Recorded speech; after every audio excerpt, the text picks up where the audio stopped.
Holy shit. What's going on, everybody? GoodMicWork commentaries back at you with an early episode 521. I wasn't expecting to come up here and give you a Survivor Series predictions video until Friday, but holy crap.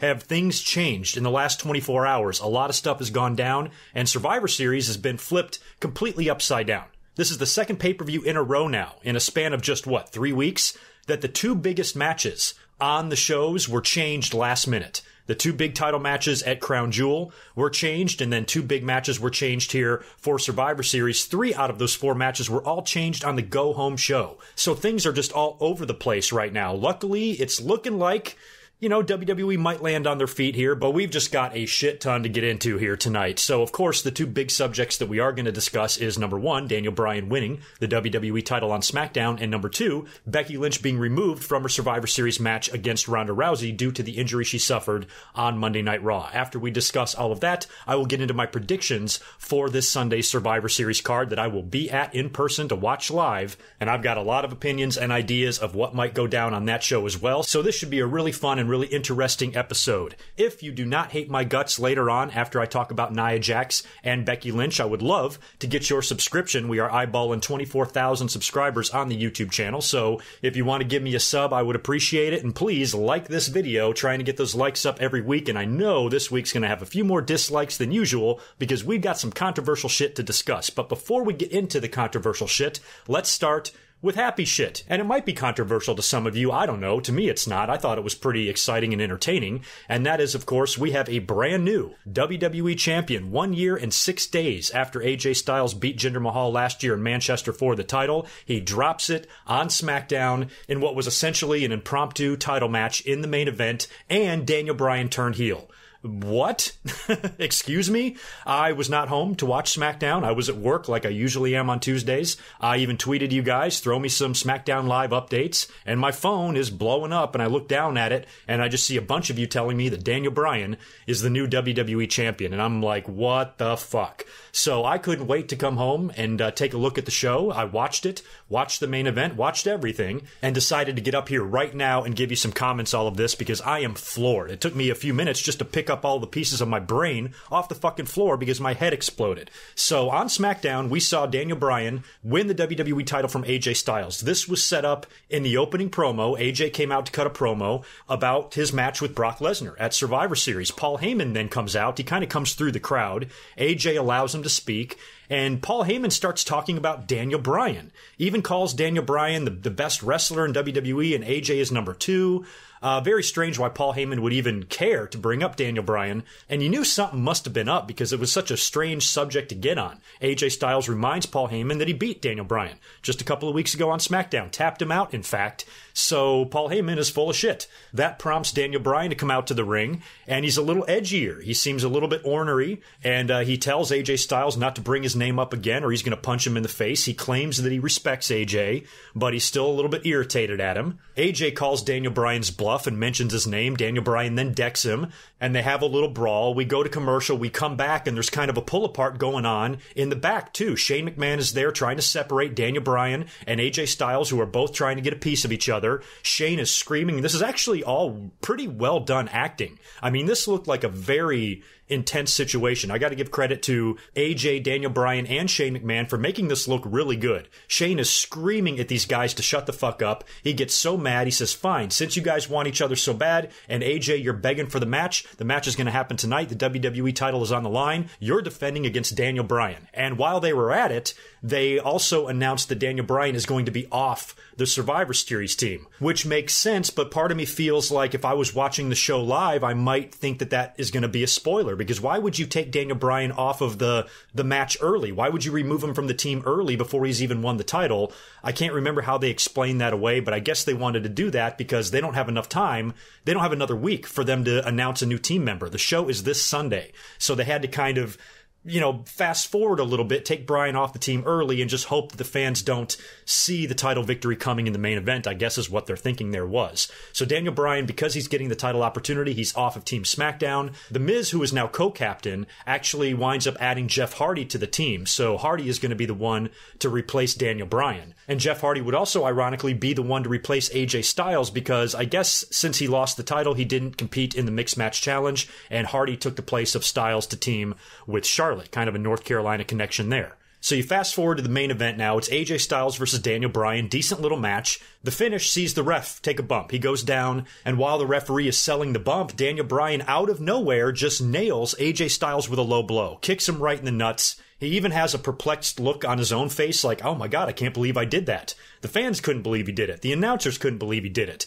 And then he sat there as AJ is, trying to get up from the low blow and he realizes he's in perfect position for the running knees. AJ gets up and bam, eats Daniel Bryan's finisher. He covers him for the 1-2-3 and Daniel Bryan is your new WWE champion. He sat there with the belt. He's looking at it. He still seems a little bit conflicted. Like, did I just do what I think I just did? And did I cheat to win this title? And then after he kind of snaps out of it, he goes and attacks AJ Styles further, starts beating the shit out of him after the match. And Daniel Bryan not only wins the title, but he turns heel. A lot of controversy around this too. Some fans are a little bit perplexed as to why Daniel Bryan would turn heel. I think it's a little bit weird too. I'm really interested how the dynamic's going to work now on TV with a heel Daniel Bryan and a heel Miz. This now also sets up a heel Daniel Bryan versus a heel Brock Lesnar. So AJ and Brock Lesnar is off for Survivor Series 6 days before the show. Hell, 5 days before the show. They're changing one of the biggest matches, and they're taking AJ out and inserting Daniel Bryan instead. Now, if I had to guess, this could not have been the original plan. Am I right? I mean, there's no way that right before Survivor Series like this, as things are already crazy and convoluted enough because of what went down with Becky Lynch and all of the ins and outs and comings and goings, the last thing I think they would want to do is throw a wrench into this whole world title situation and change up one of your biggest matches on the card. So the only thing I can think of is that this might have been a long-term plan. Maybe they were eventually planning on going with a Daniel Bryan heel turn and maybe a Miz face turn sometime in 2019. But because of what went down with Becky Lynch and Survivor Series kind of being turned upside down, they decided to, go ahead and do this early just to give Survivor Series a different taste. That way we can still get a never-before-seen match between Brock Lesnar and Daniel Bryan. We're still going to get a never-before-seen match with the women that I'm happy with my consolation prize there, but maybe WWE just wanted to add something different to Survivor Series to almost make up for the fact that shit is just a little bit crazy right now. I really don't know. It just, to me, seems like there's no way they would have advertised AJ versus Brock this whole time, only to change it unless they wanted AJ to hold the belt for a year. Because if he dropped it last week on SmackDown, he wouldn't have made it quite a year yet. It would have been his 364th day. So maybe 1 week later, there, he gets the year-long milestone. Now we can take the belt off of him and go in a different direction for Survivor Series. So I suppose maybe it could have been the plan. To me, it just doesn't seem like it. It seems like WWE has just changed everything up because of some of the changes that have had to take place to Survivor Series. So y'all's guess is as good as mine here. I for one, really am not unhappy. I'm almost indifferent. I don't care that Daniel Bryan turned heel. A lot of people think it's crazy. And it does kind of remind you of Steve Austin turning heel. Daniel Bryan is a pretty beloved star. For him to go heel here is a little bit head-scratching, especially after everything that he's been doing with The Miz. But if him and The Miz actually reverse roles and The Miz becomes a babyface, that could be really interesting too. I mean, Daniel Bryan, I don't mind them taking his character in a different direction. He's a very lovable type of underdog.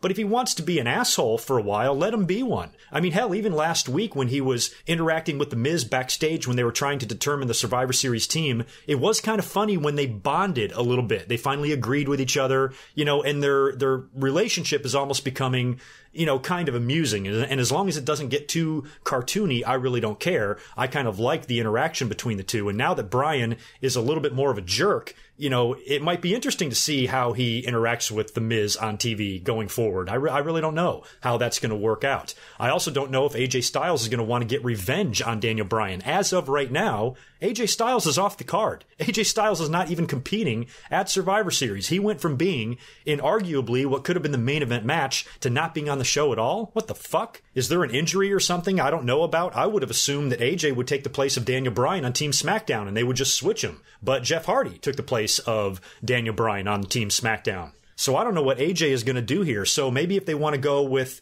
a non-finish, they don't want Daniel Bryan to get beat by Brock Lesnar. Maybe AJ Styles comes out and interferes and costs Bryan the match. That way he doesn't lose clean. Something like that. Not that Brock would need help to beat Daniel Bryan, but we might see that, and that'll carry over into SmackDown with AJ and Daniel Bryan feuding for the title, here going forward. And their little feud should be fun now with Daniel Bryan as a heel. AJ will get a title shot at the next possible date, most likely TLC, involving the tables and the ladders, and I think Daniel Bryan versus AJ Styles in a ladder match would actually be really fun also. So there's a lot of good possibilities for those two in the future, but for immediate purposes, we now have to look at Daniel Bryan versus Brock Lesnar. And I'm okay with this because I loved AJ and Brock. I think they can have a great match. We saw it last year. I was looking forward to seeing it live, but I'm looking just as forward to Daniel Bryan and Brock Lesnar. This is a match that we've wanted for the past 4 years. And with Daniel Bryan being injured and everything else that was going on, we never got it. We thought we never would. And here it is. It just dropped right into our lap. So I'm willing to give this one a chance. I think Bryan and Brock is going to be fun. It's never happened before, and I get to see it live. So I ain't complaining about that. And I got to shout out Dan over on Twitter. He tweeted me something really interesting tonight, and I retweeted it, and a lot of you saw it. But Tuesday, November 13th, did mark the 13-year anniversary of Eddie Guerrero's death. And Daniel Bryan, on SmackDown, he lied, he cheated, and he stole the WWE title. He lied about respecting AJ Styles. He didn't. He hit him with a nut shot. You don't kick somebody in the nuts you respect. He cheated in the match, and he did steal the WWE title. So I thought that was a nice little nod to Eddie Guerrero in a big SmackDown on the anniversary of his death. I don't know if that was coincidence or not, or if that was an actual tribute from Daniel Bryan to Eddie. I don't know, but pretty ironic and pretty crazy. So yeah, I was not expecting that. I certainly didn't think that we would see a big title change, a year-long run come to an end on SmackDown with no advertisement, and no build and no nothing. Wow. I'm okay with it. I like surprising moments. I like it when crazy shit like this happens from time to time.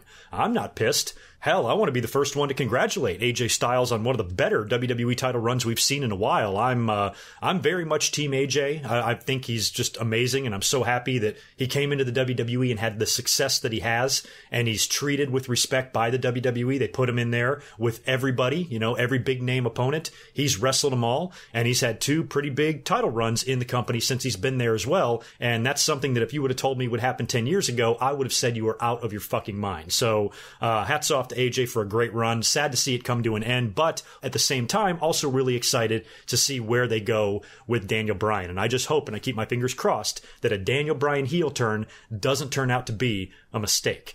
Now it's time to have some fun. We got to talk about the situation on the women's side of things. As we all know by now, it is official. Becky Lynch has been removed from a Survivor Series match against Ronda Rousey. She suffered a concussion and a broken nose and a broken face at the hands of Nia Jax on Monday Night Raw. So why don't we start with that, and then we'll talk about Becky's promo on SmackDown and who she picked to replace her to face Ronda Rousey. So on Monday Night Raw, Alexa Bliss is trying to formulate her team. And she's got all of the spots filled except for one. So the main event of Raw was going to be Bayley versus Sasha, with the winner getting the final spot on the Raw women's team.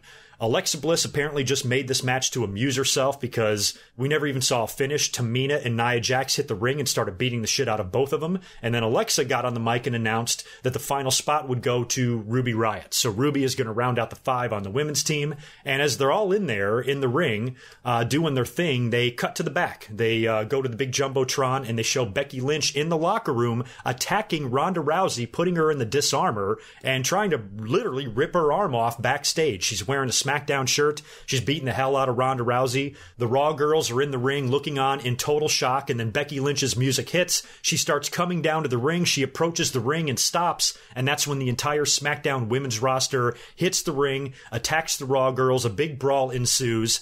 And this is where it goes down. Everyone's throwing rights and lefts and kicking, and there's bodies flying everywhere. And Becky is kind of getting into it with Nia Jax. And Nia Jax just pulled back and decks Becky Lynch right in the face with a punch. I mean, just smashed her nose, cut her eye, just basically caved in poor Becky Lynch's face. And you go back and watch the replay, which they did show on SmackDown, and they slowed it down even, showed you a slow motion shot of this horrible potato that Nia threw at Becky Lynch, and it looked like she just punched her Mike Tyson style with no fucking gloves on right in the face. And on Raw, we didn't really know what happened. We were watching the brawl take place. We saw all of the blood on Becky during my live stream on Monday night. I was saying during this that I was worried. I'm like, man, that is a broken nose, and that could cause her some problems. You know, even if she didn't have a concussion and she could still compete, a broken nose is going to be so uncomfortable to work with. And, you know, she could still work and everything, but I would prefer a 100% Becky in the ring with Ronda so we can have a good match. You know, if you got a broken nose and you got two swollen black eyes and you're a mess, you know, just even taking any sort of bump is going to hurt like fucking hell. I think Becky is tough enough to do it. I think she'd gladly go out there and do it. But I think it would affect the quality of the match. I didn't even think about the fact that she could have a concussion. Didn't even cross my mind. It should have, considering how hard she got nailed and all the blood all over her face. And on Monday, she was just no-selling it. I mean, she was in there kicking ass like she didn't even care that her eye is sliced open and her nose is fucking smashed and she's got blood all over her face and she's just a badass. It looked badass. And then she stood up after they were done with the attack. She even grabbed a chair, by the way, and attacked Ronda Rousey because Rousey made her way out to the ring as well. And Becky was beating her down with a chair with blood all over her face. Then the SmackDown ladies retreat, and Becky is standing in the crowd with the blood all over her, you know, with her arms stretched out like, this is my house, motherfucker. Let me tell you something. Becky Lynch, ladies and gentlemen, is a fucking star. She is a star now.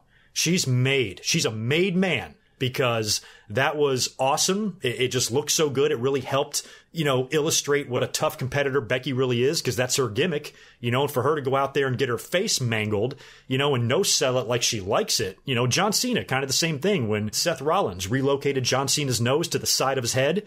You know, he didn't care either. He went right on with the match and, you know, like, hey, it happens. Gotta go with it. All you can do is go with it, basically. And that's what Becky Lynch did. Unfortunately, the injury was so severe that today they made the announcement that she was going to be out and she's been pulled from the Survivor Series match because she got a concussion.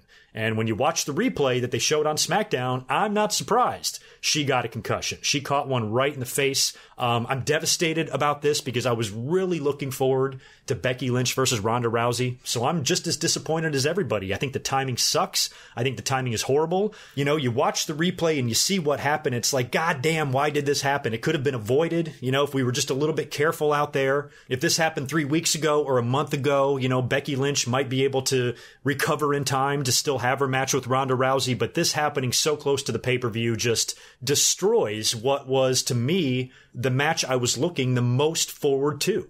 I think where I differ with a lot of people is the amount of shit I'm willing to fling on Nia Jax. Yes, it was a potato. Yes, it was a botch. Yes, it was somewhat careless. But at the end of the day, it was still an accident. The fans, as usual, take things to the absolute extreme on social media. Very upset with Nia Jax, calling for her to be fired, calling for her to be fined, demoted down to NXT, all this crazy shit. Bunch of 19-year-olds working at Target are going to decide who needs more training and who doesn't. Call me crazy, but I'm going to leave that up to Fit Finlay and Shawn Michaels and Dean Malenko and guys like that, guys who work backstage as agents or trainers or whatever. I'm going to let them decide who needs to be dealt with or punished or demoted. I'm not going to make that call. A lot of people say, well, good mic work. You know, how do you explain what she did? Why would she just punch Becky Lynch as hard as she could in the face? I don't know.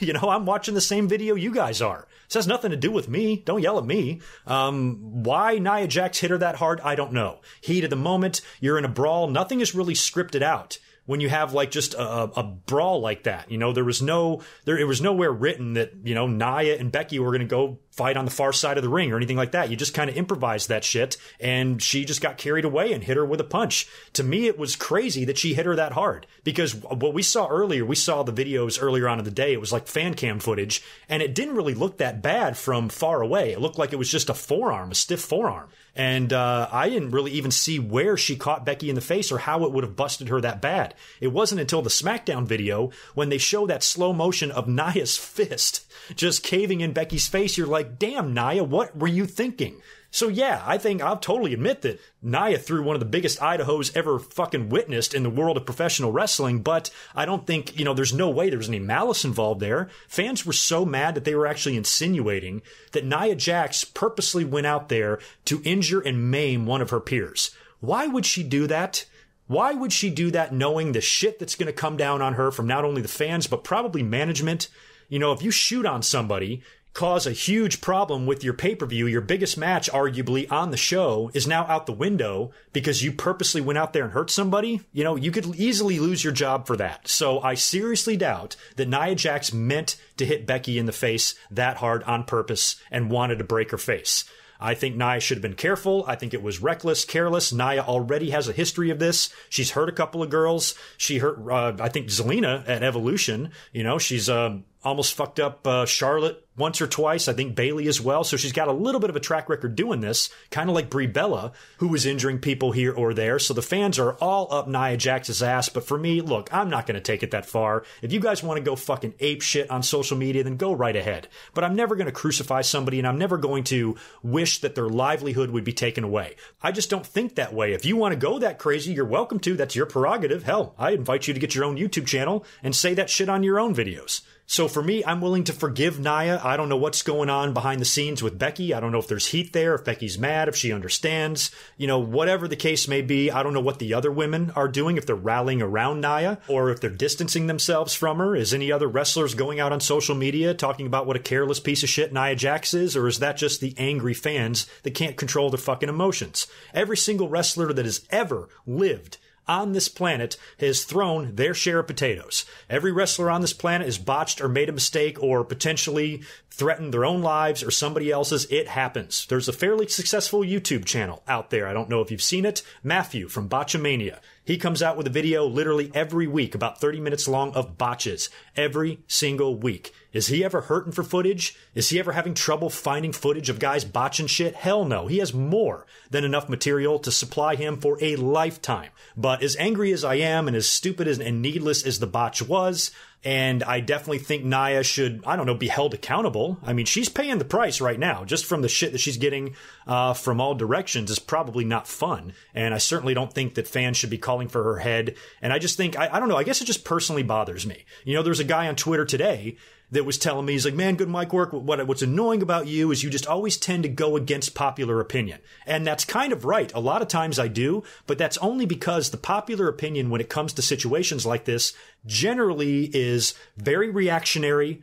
It's angry. It's over emotional by the fans as well. A lot of times it's short-sighted. It's poorly thought out, and it's mostly consumed with anger. And that's when you get the all capital tweets and I'm quitting WWE and I'm done and I'm canceling my network and this person botched so they should be fired and they're too green. They shouldn't be on TV. I'm like, motherfucker, what qualifies you to make that call? Nia Jax isn't necessarily green. She just sucks, to be honest. She's had enough years under her belt now and enough experience where she shouldn't really be considered green anymore. She is definitely a tiny bit unsafe. I will give you that. She's had a track record of this, but a lot of people have had track records of this. Seth Rollins, injured John Cena and Sting and somebody else. Rob Van Dam used to injure people on a weekly basis. Some people were even known for their stiff style and for their potatoes and for their botches and for their unsafe work in the ring. The Road Warriors used to fucking maim and kill people all the time. Bruiser Brody had cinder blocks for fists. So did Joe LeDuc. So did John Nord. Kevin Nash comes to mind. He damn near killed the Big Show when he tried to powerbomb him on a pay-per-view. So, yes, I agree on one hand that Nia should have fucking known better. But at the same time, I'm not going to crucify her. I'm not going to call for her head. I'm not going to call for her to be fired. I'm going to let WWE handle that. I'm going to leave that to the professionals, and I'm going to sit my never took a bump having ass down, and I'm going to keep my mouth shut. So during the spirited conversations and debates I was having and engaging in on Twitter today, that's kind of the point I was trying to hammer across. I'm not saying Nia Jax didn't do anything wrong. She definitely did. She might deserve punishment. I'm just not going to be arrogant enough to think that I can make that call. But I think, fans, like always, they just take things so over the top that they come off like brats. They come off like whiny brats. I think there's way too much anger, way too much hate, way too much negativity in the wrestling community. And when things like this happen, fans can't be satisfied enough just to be mad about it, just to be disappointed about it. Holy shit, I can't believe that happened, Nia Jax. What were you thinking? That sucks. Get well soon, Becky. We'll all be waiting here when you get back, and hopefully you will still get your opportunity to face Ronda Rousey sometime in the future. But no, you can't do that. You can't voice your displeasure and leave it at that. You gotta go fucking balls out ape shit over it. And that's just something that I'm not going to do. And I think there's also a really good chance that months from now, in hindsight, we might actually look back on this as a blessing in disguise, because Becky, like I said earlier on, she's a fucking star, man. She's carrying herself well. She seems like a legit badass, and I now consider her to be one of the top. You know, I've always considered her to be the top of the women's division, but, you know, really there was only one alpha, and that was Charlotte. Now that Rousey is there, she's an alpha. Asuka, I thought, would be one, but she's really not. And Becky now coming up and rising up like this, becoming the man, arguably, you know, more over than Charlotte and tougher than Charlotte. She beat her in the last woman standing match at Evolution. And now this winds up happening to her, and she chose Charlotte as her replacement. She did that on SmackDown. She announced all the women came out there. Paige had all the girls come out. Becky Lynch came out last, and she cut a promo that she'll be back, and she's pissed off that she can't wrestle with Ronda, and she eventually picks Charlotte to take her place. So now we're going to get Charlotte and Rousey, which again is thrown together and is happening really fast. I kind of had this match in my head penciled in for WrestleMania, and I thought it could be a potential main event.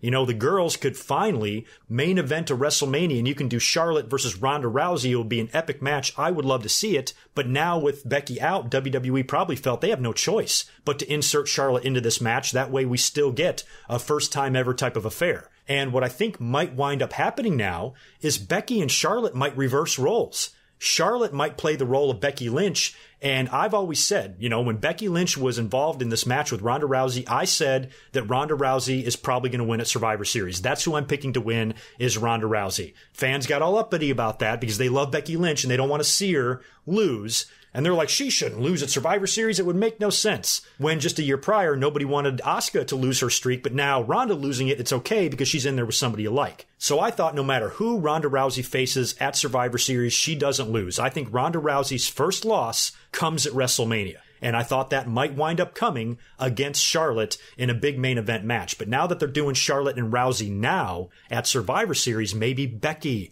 falls into that role. Maybe Becky finds a way. I don't know how it's going to happen, but it comes down to her and Ronda Rousey at WrestleMania. You know, she might have to go to Raw to make that happen, but now Becky could maybe be the one to beat Ronda. And that's my early prediction. Given what happened to Becky Lynch and how she got knocked out of this match with Ronda Rousey at Survivor Series, a match that I was expecting her to lose, kind of like in a Royal Rumble 2003 Benoit versus Angle match, booked similar to that. I thought Becky would put on a great fight, take Ronda to the absolute limit, because Ronda has sold her ass off for Alexa Bliss and Nikki Bella and others. So I think Becky would really put a hurting on her. Becky has the match nearly won. She comes so close, near fall after near fall, almost has Ronda beat, eventually gets hooked in an armbar. She has no choice but to tap out. And, you know, she kind of gets the standing ovation from the crowd, much like Benoit did after he lost to Angle. I would kind of book the match somewhat like that. So in my head, Becky was going to lose had she gone into Survivor Series against Ronda Rousey. Now that all of this has happened, I think Becky Lynch might be, and should be, honestly, the one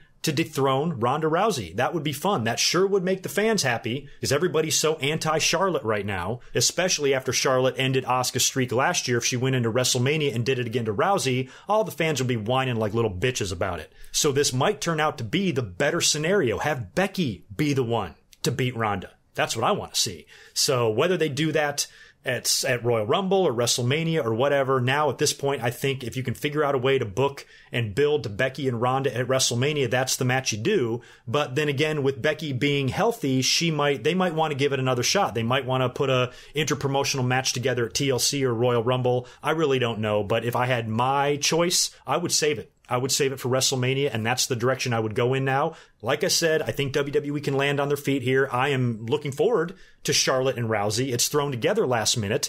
I wish it had a little bit more build like Becky and Ronda did, but what can you do there? It's still an epic match that we've never seen before, and I hope it's good. But a big part of me is still extremely disappointed that all of this took place and the pay-per-view got, kind of messed up like this. But what can you do? It's over with and done. There's no turning back. If you want to crucify Nia Jax, go right ahead. I don't see what purpose it serves. If that's what you want to do, go ahead and do it. I don't fucking care. Moving on now to what else we saw on Raw before we get into the Survivor Series predictions. They finally did round out the 5-man team for the men as well. Finn Balor had a match with Dolph Ziggler, which he won, and he impressed Stephanie McMahon, who was on the show on Raw to, I guess, kind of rally the troops. I really don't like her at all.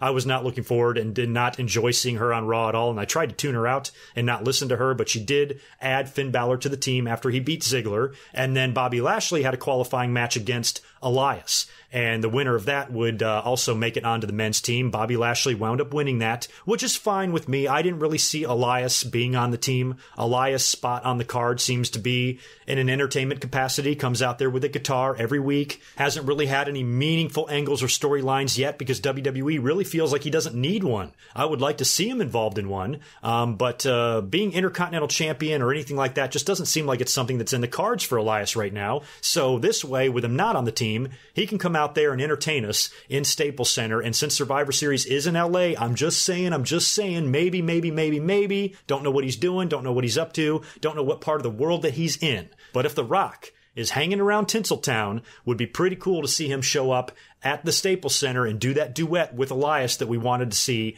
at WrestleMania. So maybe that's an option. I would much rather have Elias doing a duet with the fucking Rock than him being involved in that stupid 5-on-5 men's match at Survivor Series. So I had no issue personally with Lashley getting the victory there. Like I said earlier, Ruby Riott was also added to the women's team. Really stupid, lazy promo by Ruby Riott on Monday Night Raw. Hated it because it was so transparent. You knew what she was going to do. She came out there and did the same type of promo that a lot of people have done, even recently with like Carmella and others. They've done similar promos like this where they come out, they pretend to be remorseful, but it's really just a ploy and they're going to heel on the crowd anyway. And from the minute Ruby Riott opened up her mouth on Raw, you knew that's what she was going to do. So that was dumb. And now she's on the team with Natalya, which I don't know how that's going to work. They'll probably come to blows at the pay-per-view. All these teams are filled with team members that have issues with each other. So you know that's going to play a big role in a lot of these outcomes at Survivor Series. We also have Brock Lesnar on the show to do a promo with Paul Heyman. Jinder Mahal interrupted there and got his ass kicked. So Brock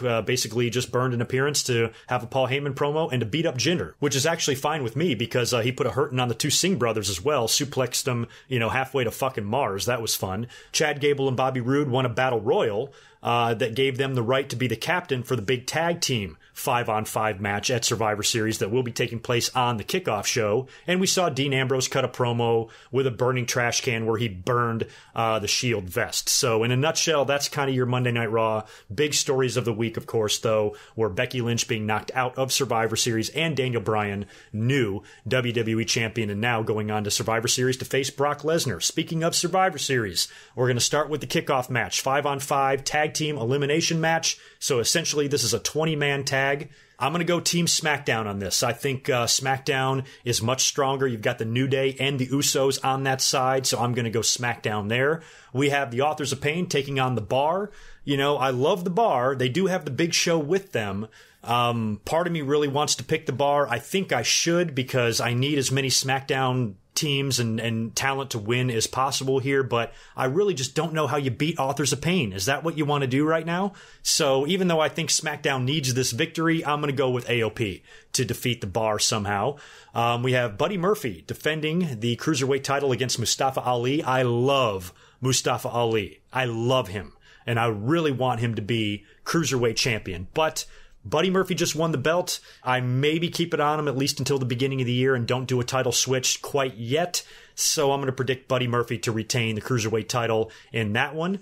We've got Seth Rollins versus Shinsuke Nakamura, Intercontinental Champion versus United States Champion. I mentioned Dean Ambrose earlier on. He burned the Shield vest on Raw. I think he gets involved in this somehow, and Shinsuke Nakamura wins this match. I think it's a victory that Shinsuke Nakamura could really use, and I'm hoping that he winds up getting the victory here with some sort of assistance from Dean Ambrose, who, is not booked again for his second straight pay-per-view.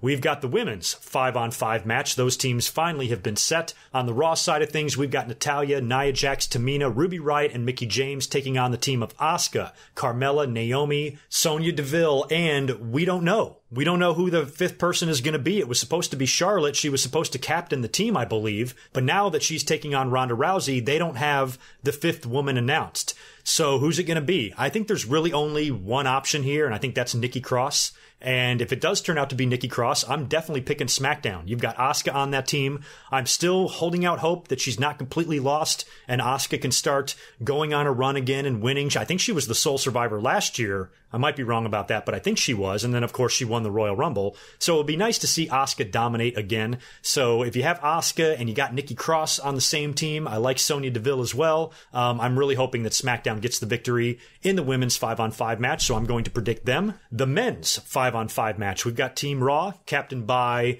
Baron Corbin, who is not competing. We've got Braun Strowman, Dolph Ziggler, Drew McIntyre, Bobby Lashley, and Finn Balor taking on Team SmackDown, Shane McMahon, Samoa Joe, Jeff Hardy, The Miz, and Rey Mysterio. I want to pick SmackDown. I really, really do. I think SmackDown won the first year and Raw won the second year, which is interesting because Stephanie on Raw said that Monday Night Raw won the last 2 years, but she's an idiot. They haven't. SmackDown won in 2016. Raw won last year. I think SmackDown needs this victory because of the next two matches that I'm about to predict, but I don't see that team winning. I cannot see how Shane McMahon, Jeff Hardy, Miz, and Rey can defeat badasses on the other side like that. Samoa Joe can hold his own, but look at the beef. Braun Strowman, Bobby Lashley, and Drew McIntyre, are you fucking kidding me? What's going to happen if it's 3-on-1, those three against Shane McMahon in this match? So I'm going Team Raw. I think Team Raw is going to win. I think Team Raw has the stronger team. If they don't win, it's going to take a whole lot of dissension. It's going to take a whole lot of imploding. Drew McIntyre and Strowman are going to have to get into it and eliminate each other. But at the end of the day, I just think Raw is too strong, so I'm going to predict them to win that match as well, bringing us to our two big one-on-one matches, Ronda Rousey versus Charlotte. My prediction stays the same. I'm not predicting this match any differently than I would if Becky was in the match. I've said all along that I would love to see Becky Lynch take Ronda Rousey to the limit, but in the end fall short. Rousey, I don't think it's time to beat her yet. I think you save that for WrestleMania. So I want to see Charlotte take Rousey to the absolute fucking limit, to the point where she almost has her beat and the fans think she has her beat. But then Rousey does something where she catches Charlotte in an armbar. Charlotte has no choice but to tap out, and Rousey remains undefeated and remains that way all the way in to WrestleMania next year. And, of course, Daniel Bryan, WWE Champion, taking on Brock Lesnar, Universal Champion. Again, Brock all the way here. Daniel Bryan, I think, will give Brock the type of match that AJ gave him last year and that CM Punk gave him in SummerSlam of 2013, but ultimately he will get F5'd and pinned. Daniel Bryan hitting Brock with the running knees and beating him clean, to me, is just not something we're going to see. Not saying I'd complain if we did. I'm just saying no way. I just don't see it happening. Like I said earlier, AJ Styles might be pissed. He might want to get involved here and try to cost Daniel Bryan the match. Maybe that winds up happening. AJ, as of right now, is not on the show. So AJ Styles and Randy Orton is another guy that I think, and Dean Ambrose too, that I think can have some sort of an influence in some of these finishes. We did see Randy Orton on SmackDown. He tried to attack Rey Mysterio, wound up RKOing The Miz instead. We might get a heel turn. We might even get a defection. We might see something like that. Maybe somebody jumps ship in one of these matches. Maybe one of the members of a team jumps to the other side. Maybe somebody returns, like a Kevin Owens. Randy Orton getting involved, Dean Ambrose getting involved, AJ Styles getting involved. That's four big names right there. Four huge main event names that could all interject themselves into this pay-per-view somewhere. So I would not rule out seeing any of those guys anywhere in the show. But at the end of the day, if WWE's going to do an actual finish, I'm going to go with Brock. And there's also the possibility of a schmaz or a DQ or a count out or something like that. They might not even give us a finish to Rousey and Charlotte at all. They could do that with Bryan and Brock. They could do that with Shinsuke and Seth Rollins. They could do that with a lot of matches here, but I'm hoping we get finishes all across the board here in every one of these matches. So, there you go. That gives me SmackDown winning the big tag team match on the kickoff show. I have them winning the women's 5-on-5, and I have Shinsuke Nakamura beating Seth Rollins. Every other match I have here, I've got Raw winning. I've got AOP beating the Bar. I've got Rousey over Charlotte. I got Brock over Bryan, and I got the men winning on the 5-on-5. So I don't think I'm right. Something's wrong. I think the victories need to be a little bit more balanced. If it happened that way and my predictions are correct, that means Raw has a decisive victory over SmackDown, and they pretty much own them on the Survivor Series. So I don't know which one of these matches I would change. You know, I suppose SmackDown could find a way to win the men's 5-on-5. So if I was going to change any match, it might be that one. Like I said, I'm going to be at the show live, may even be at NXT the night before. I might get up some sort of a predictions video for War Games here in the next couple of days. Not quite sure yet, but it's going to be a really big weekend for me, and I'm going to be busy as shit. So if you do get some predictions on NXT, that'll come up on the channel here in the next couple of days. After that, please give me a follow over on Twitter at GoodMicWork if you want to keep up with my journey during Survivor Series weekend. I'm going to be attending Something to Wrestle with Bruce Pritchard live podcast on Saturday, possibly NXT on Saturday night. I'm going to go stop by the No DQ hangout on Sunday afternoon before Survivor Series, and then I will be at Survivor Series at Staples Center on Sunday. So if you are going to the show and you're in the LA area and you're going to be there, shoot me a DM on Twitter. I'll let you know where I'm sitting. You're more than welcome to come by and say hello. So, yeah, I guess I'll talk to you guys in a few days. Expect me the night after Survivor Series. I'll be back up here live streaming my reaction to the post-Survivor Series Monday Night Raw. You guys have a great rest of your week and weekend. Enjoy Survivor Series, and I will talk to you very soon. Until then, peace.